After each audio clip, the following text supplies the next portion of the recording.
नमस्कार, सलाम। मैं हूं अरमान। आप देख रहे हैं भारत भूमि मंच। बिहार में चुनावी बयानबाजी अब हद पार करने लगी। एक नेता कह रहे हैं, जो लोग नीतीश कुमार और नरेंद्र मोदी का विरोध करते हैं, उन्हें मुफ्त का बिजली, राशन और सड़क का फायदा नहीं लेना चाहिए। सबसे पहले इस वीडियो को देखिए। अगर कोई नरेंद्र मोदी का विरोधी है, नीतीश कुमार का विरोधी है, कहता है कि नरेंद्र मोदी काम ठीक नहीं कर रहे हैं, नीतीश कुमार काम ठीक नहीं कर रहे हैं, अगर उसका डीएनए ठीक है तो कल के समय कह रहा हो कि राशन की दुकान पर जाके राशन नहीं लावे, बिजली जो फ्री में जला रहा है नहीं जलावे।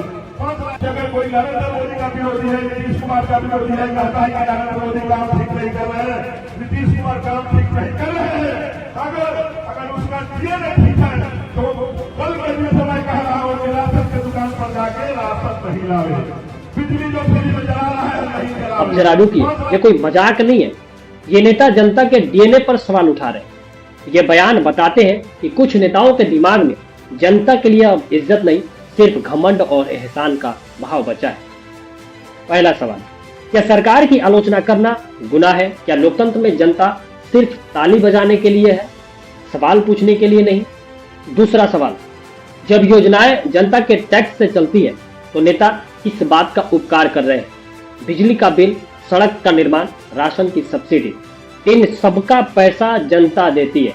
तो फिर नेता किस अधिकार से कह रहे हैं कि सरकार का विरोध करो तो सुविधा छोड़ दो? आपको बता दें कि इनका नाम सचिंदर सिंह है।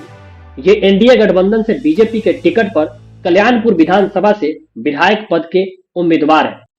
ये वही नेता है जिनका वीडियो और कॉल रिकॉर्डिंग ऑडियो वायरल हुआ था, जिसमें गरीब और पिछड़े परिवार के लड़कियों और बच्चियों के बारे में इनकी क्या सोच है, इनकी क्या मानसिकता है, ये पूर्ण रूप से समझ में आती है।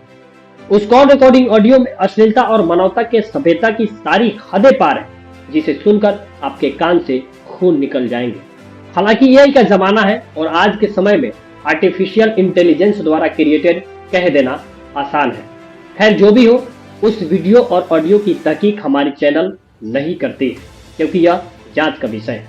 आज का हमारा मुद्दा वो नहीं है। आज का मुद्दा हमारा ये है, कोई नेता कैसे इस तरह का बयान दे सकता है कि जो हमारा विरोध कर रहा है उसे फ्री का राशन या अन्य सुविधाओं या सड़क का लाभ नहीं लेना चाहिए। बीजेपी के नेता गिरिराज सिंह मंच पर चढ़कर कह रहे हैं, जो किसी के उपकार को न समझे उसे नमक हराम कहेंगे। इस वीडियो को भी देखिए और इनके शब्दों को सुनिए। मुझे नमक हरामों का वोट नहीं चाहिए। जो किसी के उपकार को ना उपकार माने उसको नमक हराम क्या बोलते हैं? अरे जो किसी का उपकार ना माने उसको क्या बोलते हैं? उसको क्या बोलते हैं? मैंने कहा, मौलवी साहब, मुझे नमक हरामों का वोट नहीं चाहिए। मुझे नमक हरामों का वोट नहीं चाहिए।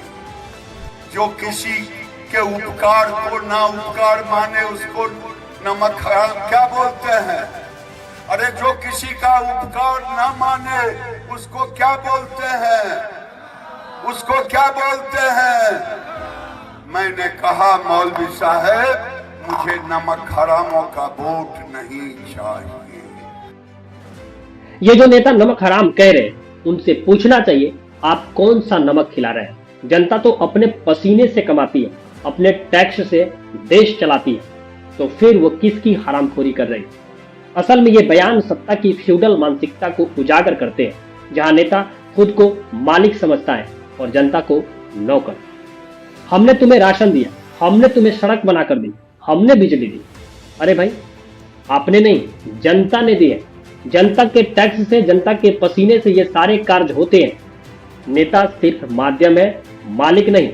और अगर कोई नेता ये कहे कि तू विरोध करेगा तो नमक हराम कहलाएगा, तो उसे याद दिलाना चाहिए कि जनता किसी का नमक नहीं, संविधान का हक खाते हैं। यह बयान दरअसल जनता को डराने का तरीका है, क्योंकि जब नेता असफल होते हैं तो वो जनता को कृतज्ञ कहने लगते हैं। कहते हैं, हमने इतना दिया और तुम सवाल पूछते हो।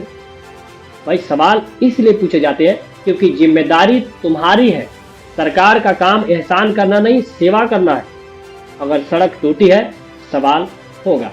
अगर नौकरी नहीं है, सवाल होगा। अगर अस्पताल में इलाज नहीं, सवाल होगा। और महंगाई बढ़ रही है तो भी सवाल होगा, क्योंकि लोकतंत्र में सवाल ही जवाब की पहली सीढ़ी होती है। नेता आते हैं जाते हैं और लोकतंत्र जनता से चलता है। कोई नेता किसी को नमक हराम नहीं कह सकता, क्योंकि यह हर नागरिक इसी मिट्टी का है। अगर जनता सरकार की गलतियों पर बोले तो वो गद्दार नहीं बल्कि सबसे बड़ा देशभक्त है, क्योंकि चापलूसी से देश नहीं सुधरता, सवालों से सुधार आता है। तो अगली बार जब कोई नेता कहे कि विरोध करने वाले मुफ्त का फायदा न ले, या कोई दूसरा बोले कि जो उपकार न समझे वो नमक हराम है, उन्हें एक ही जवाब दो, सरकार का नमक नहीं अपना पसीना खाते हैं हम, और उस पसीने ने हमें ये हक दिया है कि हम सवाल भी पूछे, जवाब भी मांगे और नेता को आईना भी दिखाए। क्योंकि कुर्सी 5 साल के लिए होती है और जनता की ताकत हमेशा हमेशा के लिए। नमस्कार, मैं हूं अरमान, आप देख रहे थे भारत भूमि मंच। ये था मेरा सवाल उन सभी नेताओं से जो जनता को एहसानमंद बनाना चाहते हैं, पर ये भूल जाते हैं कि जनता भीख नहीं हिस्सा मांगती है अपने हक का। इस वीडियो को शेयर कीजिए और अपनी राय कमेंट में जरूर दीजिए। फेसबुक पेज को फॉलो कर लीजिए, फॉलो नहीं किए हैं तो, और हाँ यूट्यूब पर देख रहे हैं तो यूट्यूब चैनल को सब्सक्राइब भी कर लीजिए। धन्यवाद।